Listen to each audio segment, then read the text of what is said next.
Difficile de venir en Californie sans essayer une voiture électrique et donc nous avons choisi cette BMW i3S. Alors la i3 c'était la première voiture électrique du constructeur allemand qu'il a sortie en 2013. En 2018 il a décidé de la restyler, d'où le nom S pour une version un petit peu plus sportive. Alors elle offre a priori 285 km d'autonomie. Donc là je vais débrancher la prise et on va pouvoir partir.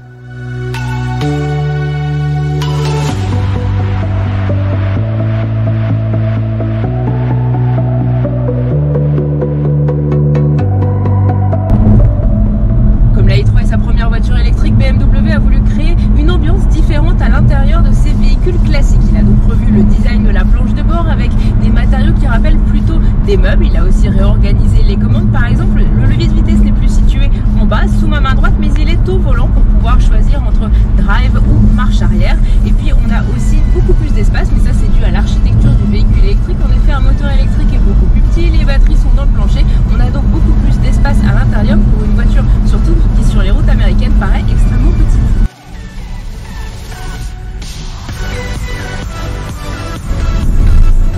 L'un des atouts de la voiture électrique vantée par les constructeurs, eh bien, c'est son silence. Alors certes, on n'entend pas le bruit d'un moteur thermique puisque de toute façon il n'y en a pas, mais on entend quand même un certain nombre de bruits et ces bruits ce sont des bruits de roulement, c'est-à-dire les roues qui touchent par exemple la route. On a aussi là les essuie-glaces parce qu'il pleut. On a tout un tas de petits bruits comme ça qui sont très différents de ceux qu'on a dans une voiture thermique où le moteur prend toute la place.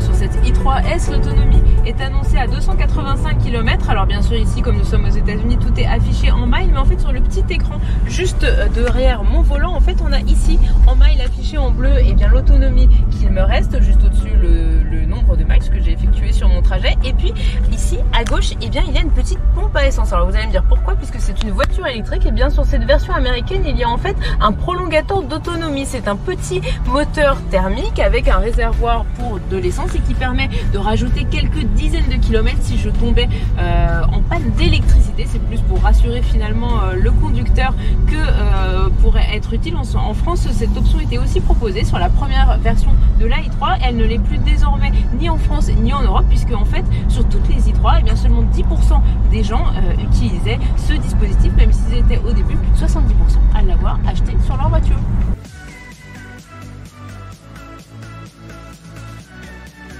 Au niveau des tarifs, cette i3 reste une BMW. Elle démarre en effet à plus de 40 000 €, mais il faut compter un bonus écologique de 6 000 €. Depuis le début de l'année, le constructeur allemand a vendu environ 2000 i3 en France.